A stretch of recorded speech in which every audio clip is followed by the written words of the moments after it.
Raj media நண்பர்களுக்கு வணக்கம். நம்மளோட பிக் பாஸ் நிகழ்ச்சியோட இன்னைக்கான 2வது ப்ரோமோ ரிலீஸ் ஆயிருக்கு. இந்த 2வது ப்ரோமோ பொறுத்தவரை எஃப்ஜே அப்படிங்கிற பொறுக்கியை பொளந்து கட்டுற மாதிரி விஜய் சேதுபதி பல கேள்விகள் கேட்கிறாரு. அப்படி இந்த ப்ரோமோல என்ன காட்டியிருக்காங்க அப்படிங்கறத இந்த வீடியோல பார்க்க போறோம். வீடியோக்குள்ள போறதுக்கு முன்னாடி நம்ம சேனலுக்கு நீங்க புதுசா இருந்தீங்க அப்படின்னா மறக்காம சப்ஸ்கிரைப் பண்ணிருங்க. வாங்க வீடியோக்குள்ள போலாம். அதாவது இந்த 2வது ப்ரோமோ பொறுத்தவரை பாருவுக்கு நான் நீதி கேட்க போறேன் அப்படிங்கிற மாதிரி தான் ஸ்டார்ட் பண்றாரு. என்ன சொல்றாரு அப்படின்னு பார்த்தோம்னா, பாருவை பொறுத்தவரை சமைக்கிறதுக்கு எனக்கு உதவிக்கு ஆள் வேணும் அப்படிங்கிற மாதிரி கேட்டாங்கல்ல அப்படிங்கிற மாதிரி கேள்வி கேட்கிறாரு. அந்த இடத்துல பாரு என்ன சொல்றாங்க அப்படின்னு பார்த்தோம்னா, உண்மையாவே எனக்கு சமைக்க தெரியாது, என்ன பொறுத்தவரை உதவிக்கு யாராவது வேணும் அப்படிங்கிற மாதிரி நான் கேட்டுக்கிட்டே இருந்தேன். குட்டி வாரடனா இருந்த எஃப்ஜேயும் உதவிக்கு வரல.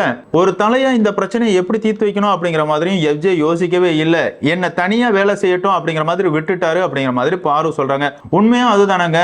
பாரு தான் இந்த வாரம் முழுக்க முழுக்க சமையல் கட்டில இருந்த எல்லா வேலைகளையுமே தனியா இருந்து செஞ்சுக்கிட்டு இருந்தாங்க. இதுல அவங்களுக்கு உடல்நல பிரச்சனைகளும் இருந்துச்சு. அது மட்டும் இல்லாம சும்மாவே அவங்களுக்கு வெரிகோஸ் பெயின் எல்லாமே இருக்கதான் செஞ்சுச்சு. இருந்தாலும் அதை எல்லாத்தையுமே பொருட்படுத்தாம டாஸ்க்குக்காக அவங்களுக்கு கொடுக்கப்பட்ட வேலைகளை பாரு மிக சிறப்பா பண்ணாங்க.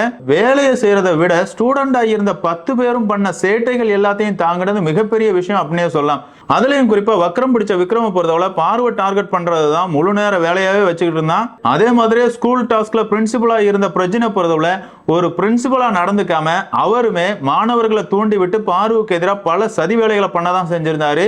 என்னதான் இருந்தாலும் விஜய் சேதுபதியை பொறுத்தவரை எஃப்ஜே கேள்வி கேட்கிறாரு. பிரஜினை கேள்வி கேட்க மாட்டார் அப்படிங்கிறது நம்ம எல்லாருக்குமே தெரியும். இருந்தாலும் இந்த இடத்துல எஃப்ஜே கிட்ட என்ன கேட்கிறாரு அப்படின்னு பார்த்தோம்னா, அதாவது தர்மலிங்கம் வசந்தி அம்மாவுக்கு ஒரு மொட்டைக்கடுதாசி வந்துச்சுல்ல, அந்த நேரம் என்ன பண்ணீங்க அப்படிங்கிற மாதிரி கேள்வி கேட்கிறாரு. என்ன சார் திருடங்கிட்டே கேள்வி கேட்கறீங்க அப்படிங்கிற மாதிரி தான் இருந்துச்சு. ஆமா தானுங்க, இந்த மொட்டைக்கடுதாசி எழுதுனது திவ்யா, இப்படி எழுதுங்க அப்படிங்கிற மாதிரி சொல்லி கொடுத்தது எஃப்ஜே. இதை பத்தி கண்டிப்பா இன்னைக்கான எபிசோட்ல விஜய் சேதுபதி பேசவே மாட்டாரு, நார்மலா கேட்டுட்டு விட்டுருவாரு. இருந்தாலும் இந்த இடத்துல விஜய் சேதுபதி இப்படி கேட்டோடனே எஃப்ஜே என்ன சொல்றாரு அப்படின்னு பார்த்தோம்னா, சார் பார்வை பொறுத்தவரை எப்போ கேரக்டர்ல இருக்கிறாங்க எப்போ பார்வை இருக்கிறாங்க அப்படிங்கறத கண்டுபிடிக்க முடியல அப்படிங்கிற மாதிரி உருட்டுறாரு. உடனே அந்த இடத்துல விஜய் சேதுபதி பொறுத்தவரை உங்களை ஃபாலோ பண்றதும் உங்களை வேலை செய்ய சொல்றதும் தான் பிக் பாஸோட வேலையா அப்படிங்கிற மாதிரி கத்துறாரு. உடனே அந்த இடத்துல எஃப்ஜே பொறுத்தவரை அந்த இடத்துல தலையா இருக்கணும் அப்படிங்கறத நான் யோசிச்சு கூட பார்க்கல, நான் குழப்பத்துல இருந்தேன் அப்படிங்கிற மாதிரி உருட்டுறாரு. உடனே விஜய் சேதுபதி வந்து, எப்பா நீங்க சொல்றது முழுக்க முழுக்க போய் அப்படிங்கிறது எனக்கும் தெரியும், நீங்க பூசி மொழுகுறீங்க அப்படிங்கிறது ஆடியன்ஸுக்கும் தெரியும் அப்படிங்கிற மாதிரி இந்த ப்ரோமோ முடிச்சிருக்காங்க அப்படின்னு சொல்லலாம்.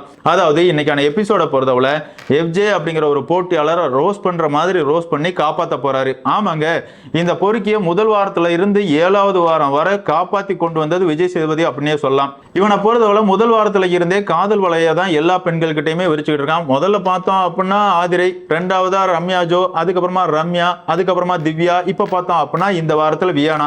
இப்படி எல்லா பெண்கள் கிட்டையுமே காஜி பிடிச்சு தான் சுத்திக்கிட்டு இருக்கான் எஃப்ஜே. அது மட்டும் இல்லாம பிக் பாஸ் வீட்டுக்குள்ள பல ரவுடித்தனங்களை பண்றான், எல்லாரையும் மிரட்டுற மாதிரி பேசியிருக்கான். இதுக்கெல்லாம் அவனுக்கு சரியான தண்டனை கிடைச்சிருக்குதா அப்படின்னு காட்டோம்னா கண்டிப்பா கிடையாது. விஜய் சேதுபதியை பொறுத்தவரை எப்பா என்னதான் இருந்தாலும் எஃப்ஜே வந்து என் பையன் சூர்யாவோட நண்பன்பா, அவனுக்கு எதிராக என்னால பேச முடியாது அப்படிங்கிற மாதிரி சப்ப கட்டிட்டு இருக்காரு அப்படிங்கிறது என்னோட கருத்து. என்னதான் இருந்தாலும் இன்னைக்கான எபிசோட பொறுத்தவரை எஃப்ஜேக்கு சின்னதா ரோஸ்ட் இருக்குது. அதே மாதிரியே இந்த மொட்டைக்கடுதாசி விஷயத்திலையும் பார்வை திட்டதான் சொல்லிட்டு இருக்காங்க. அப்படிலாம் நடந்துச்சு அப்படின்னா அது ரொம்பவே அன்ஃபேர் அப்படின்னே சொல்லலாம். என்ன பொறுத்தவரை பாரு கேட்டது நியாயமான கேள்விதான். மாணவர்களை பொறுத்தவரை இவ்வளவு கச்சைப்படுத்தி யாரையுமே யோசிக்க கூடாது அப்படிங்கிறது தான் பாரு அந்த இடத்துல மீன் பண்ணாங்க.